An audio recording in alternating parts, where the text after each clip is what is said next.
ये कहानी है दो दोस्तों की। और उनकी दोस्ती की शुरुआत हुई थी अभी कुछ दिन पहले हॉस्पिटल के कमरे से, जहां पर वो दोनों एडमिट थे। तो दोनों में से जो एक था, उसको अभी कुछ ही दिन पहले एक पैरालिसिस का अटैक आया था, जिसकी वजह से गर्दन के नीचे की उसकी पूरी बॉडी पैरालाइज हो गई थी और वो अपनी एक उंगली तक नहीं हिला सकता था।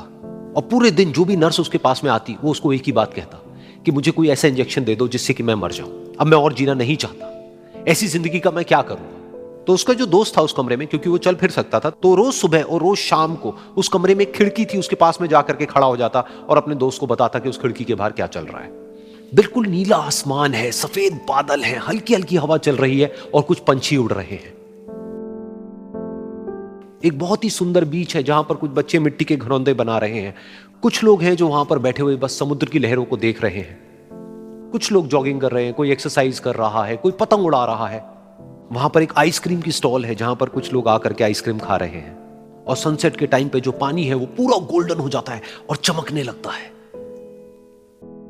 तो शुरू में तो जब उसने वो सब बताना शुरू किया तो उसके दोस्त के ऊपर ज्यादा असर नहीं हुआ, लेकिन धीरे धीरे उसके अंदर जीने की चाह जागने लगी। अब वो सुबह का इंतजार करने लगा कि जल्दी से सुबह हो और मेरा दोस्त मुझे बताए कि आज यहां पर क्या हो रहा है। कुछ दिन तक ऐसे ही चलता रहा। फिर एक दिन जब वो सुबह उठा तो उसने देखा कि सामने वाला बेड खाली है। फिर उसने नर्स को बुलाया और उससे पूछा कि क्या वो डिस्चार्ज हो गया है। तो नर्स ने कहा कि आपको तो उन्होंने बताया होगा, उनके पास कुछ ही दिन बाकी थे और कल रात को ही उनकी डेथ हो गई है। ये सुन करके उसके अंदर की उम्मीद पूरी तरह से टूट गई, क्योंकि सिर्फ उसका दोस्त ही था जिसने उसको बाहर की दुनिया से जोड़ा हुआ था, जिसकी वजह से वो जान पाता था कि बाहर क्या हो रहा है और ये दुनिया कितनी खूबसूरत है।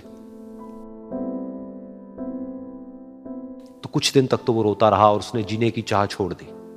लेकिन दूसरी ही तरफ से उसके अंदर कहीं ना कहीं एक नई चाह पैदा हुई कि काश मरने से पहले एक बार मैं खुद अपनी आंखों से देखूं इस खिड़की के बाहर कि दुनिया कैसी है। जैसे जैसे उसकी ये चाह बढ़ने लगी, उसको अपने अंदर एक अजीब सी एनर्जी महसूस होने लगी।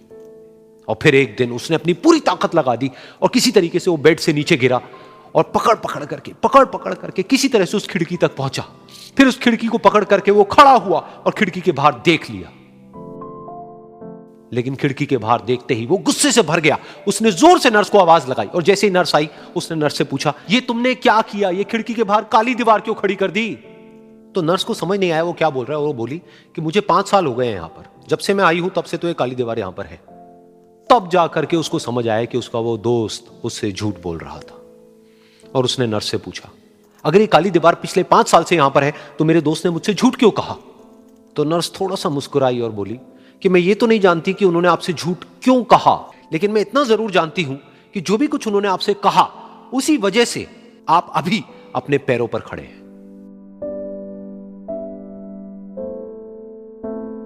तो इस कहानी से हमको यह सीखने को मिलता है कि जो हमारे शब्द हैं, जो हमारे वर्ड्स हैं, जो हम अपने मुंह से बाहर निकालते हैं, उसमें इतनी पावर है जिसकी कोई हद नहीं है। वो किसी आदमी को गिरा भी सकते हैं और उसको उठा भी सकते हैं।